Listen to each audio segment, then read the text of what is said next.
Blogger with my dog Chico, who's eating some grass quite hilariously. And I wanted to make this quick video because Chico is from a shelter. I adopted him. He's about to be 6. He was 5 when I first got him. And I wanted to make this video because a lot of people, when they want a dog, they have a particular kind of dog in mind. Like, I love Cocker Spaniels, like this one. And when I first started looking for a dog, I looked at breeders, I looked at shops, I looked at all the kind of traditional places you think of to get a dog.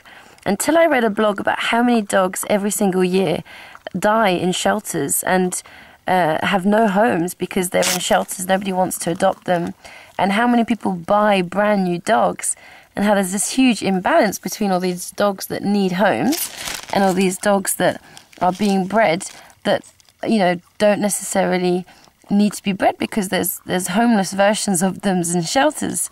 So I thought, well, I still really want to get a Cocker Spaniel. How am I going to get a Cocker Spaniel?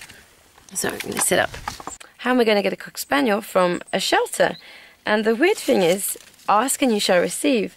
I asked the universe to help me find a dog, and I didn't really push it, but I did go to other shelters. I even looked at having other dogs. And then one day I saw Chico on a website. In fact, I saw somebody walking Cocker Spaniels in the city where I lived. And I asked them where they'd found them. And they said from this shelter, and I'd never heard of it before. So I called them and I went to see him. And, you know, now he's my dog. This one eating grass here. If you can see him, probably can just see his bum. So, you know, it showed me that anything is possible, that you don't have to adopt a dog that you wouldn't necessarily like. If you're going the shelter route, you can actually find a dog that you love and a breed that really suits you in a shelter if you're willing to be patient.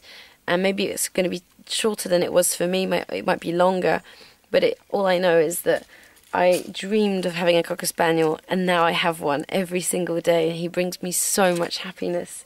So adopting a shelter dog doesn't have to mean sacrificing, there he goes, your choice of dog. It can actually be even more rewarding, I think, because every single time I look at Chico and I remember the fact that he used to live in a concrete bunker behind barbed wire, and now he gets to roam around a garden, go in the woods. He's totally doted on. It makes my day even more. So that's what I wanted to share. If you're thinking of getting a dog, I really recommend looking in a shelter near your place and putting it out to the universe, asking for a dog that would suit you, that is the kind of dog you'd like to come to you. And I bet you that dog will find you. Okay? If you enjoyed this video, please like it, share it, pass it on, pay it forwards to someone who might need to hear it. And I shall see you soon.